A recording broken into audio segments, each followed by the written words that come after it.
Hello again, and welcome to the final episode of the Steel Judoka playthrough/guide on Unfair. You can see the mechs up on screen right now. Judo Mech has a fully upgraded shield tank and a Titanite blade. Ghana with Conservative. We've got Chenrong with Finisher and Opener on the Siege Mech, fully upgraded Cluster Artillery. And Abi Samu in the Gravity Mech with a fully upgraded Mass Confusion. Now, the capabilities of the squad from the last video are basically the same. We've just got like a little bit more damage, a little bit more survivability. And here's the cool thing that's neat to showcase here on this final mission, is because with Ghana, you can actually see where the grid pylons are going to be deployed. Because he won't be allowed to, be deployed where the pylons would otherwise be. So, bringing Ghana to the final mission, there's kind of like an upside and a downside. The upside is you get to use their ability on the first half of the mission, and you can see where the grid pylons are going to be, so you can use that information to your advantage. But the downside is you do not get the ability to deploy. You don't get to choose where Ghana is deployed on the second half of the mission. So, Ghana on the second half of the mission is kind of, his special ability is a little bit wasted. But, they can't all be winners. So here on this first turn, we've got a pair of Hornet leaders. A Digger, a Blobber, an Alpha Hornet, and a Alpha Beetle. We have had a lot of trouble with Blobbers and Diggers, and honestly Hornets. So it's kind of a final rematch with my most hated foes. I think most of the damage I took early in the run came from Hornets. They can just be a real big problem, especially on Unfair. They're very fast. They can move past your mechs. They can move past the grid, and Alpha Hornets can attack multiple grid spaces in a row. So they are, even though they're from the base game, they are still a just nasty threat to deal with. So I'm considering my options here on our first turn. This is often the most pivotal turn. We can ignore the Digger, which is nice. That means we mostly have to be concerned with the Hornets and the Beetle. So we can get a 2-for-1 solve with the Siege Mech there. That leaves me with 2 actions left. And we've also got to deal with that bomb. But Mass Confusion can do a 2-for-1. And the Beetle will charge into the water. So we got a really nice, clean solve here on our first turn. We even get to deploy our first of 2 shield tanks, increase our action economy escalation. So I love it when I can do a first turn on the final mission with no grid damage. That usually means you're in a very strong position for the rest of the mission. And it buys you more padding for the second half of the Volcanic Hive. So this turn we are looking at a 4v4.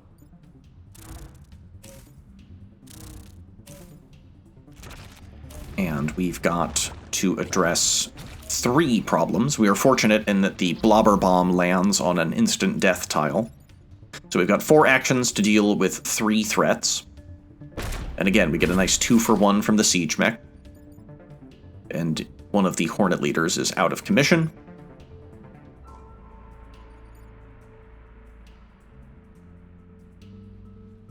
And looks like my best option is to simply do some spawn blocking.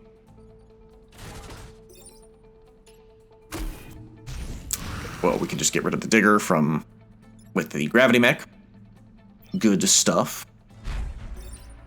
And then, yeah, we delegate Judo Mech to spawn blocking and getting the grid prepped, as it were, or future trouble. We'll get around to destroying that Blobber when we can.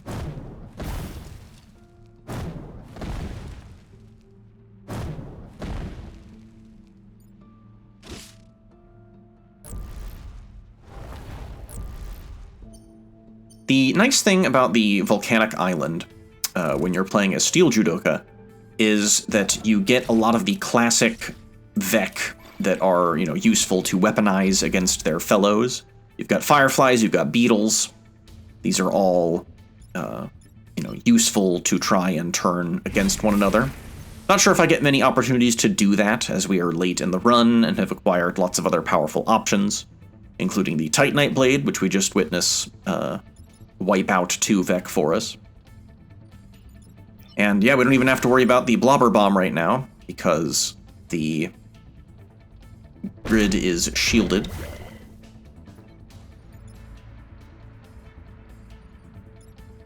Although Ghana is looking a little bit beat up, but we've got all of our tanks deployed.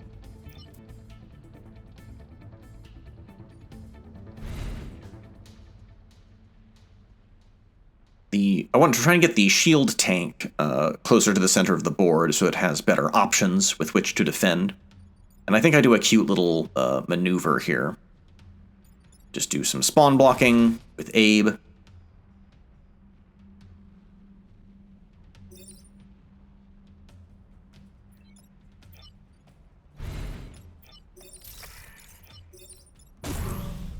And then I believe I can use Chen's sidestep ability to give the shield mech a better target.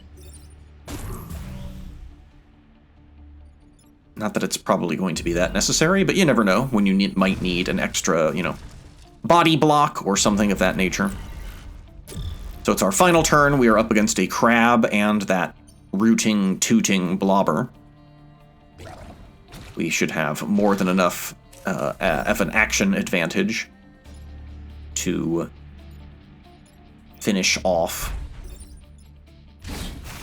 this mission clean.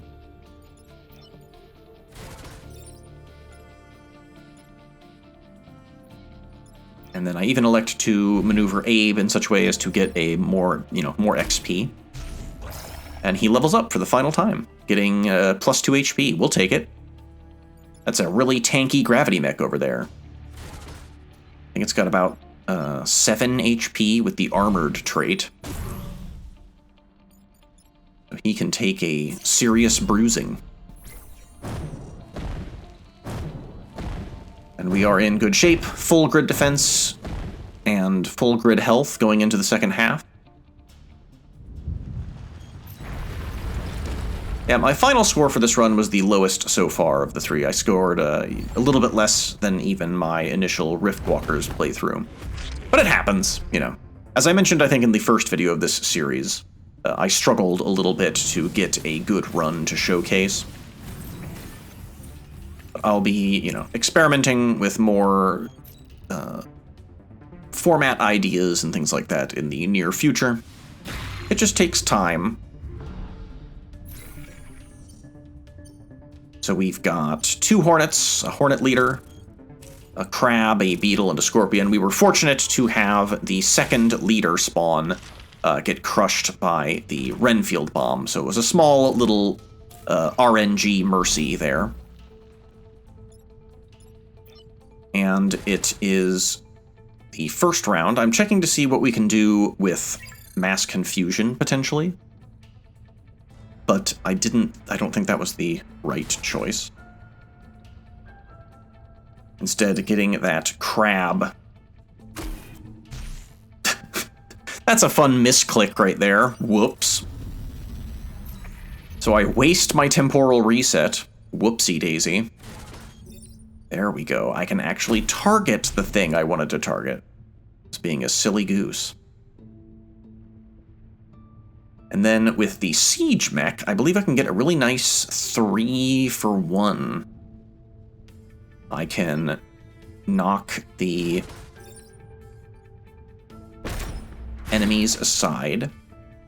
And then I believe the Scorpion will kill the Crab for us, and the Hornet Leader will kill the Alpha Hornet for us. We just need to address the grid tile back there. And we've got shield tanks for that. The only downside to this round, it's a nice clean round. I can't complain too heavily. But it's always nice to try and get that first spawn block, so that on the next turn when the tentacles arrive, they will eat a Vex spawn. But, it's fine. This was a really nice solve. We're down to we'll functionally be down to a 4v4. Look at that, we're getting some Steel Judoka value. We're getting some Vec Hormone value. You love to see the squad's gimmick still relevant this late into the game. They have maintained something of their identity.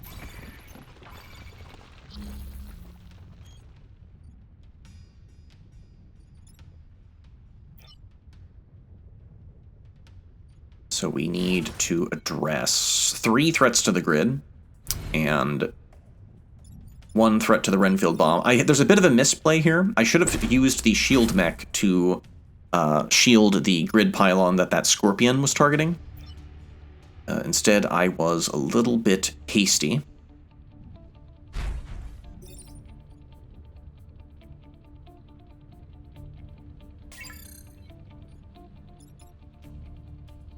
But we have multiple ways to potentially solve things at this juncture.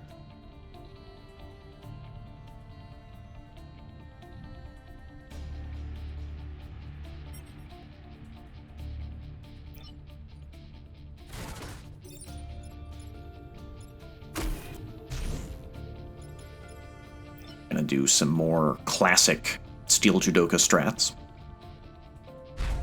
Get that beetle to wipe out the Hornet leader for us. And we are in the clear.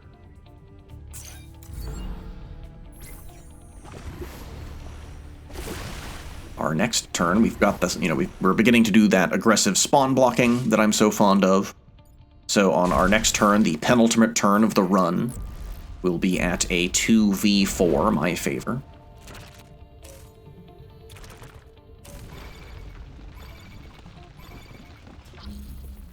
We can move the shield tank out of the way, and that Alpha Beetle will block a spawn for us, which is nice. So the rest just becomes how aggressively can we block the other spawns.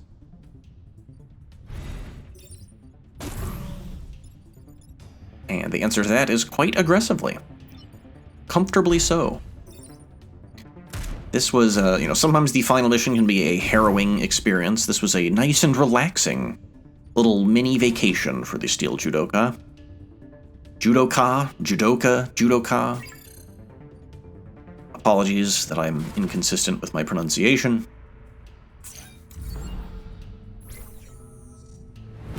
Final round will be a 2v5 in my favor.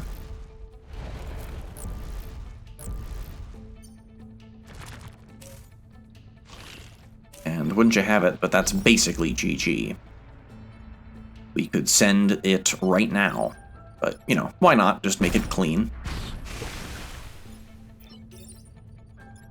And that's all she wrote. I'll even give that beetle a shield. Good luck, pal.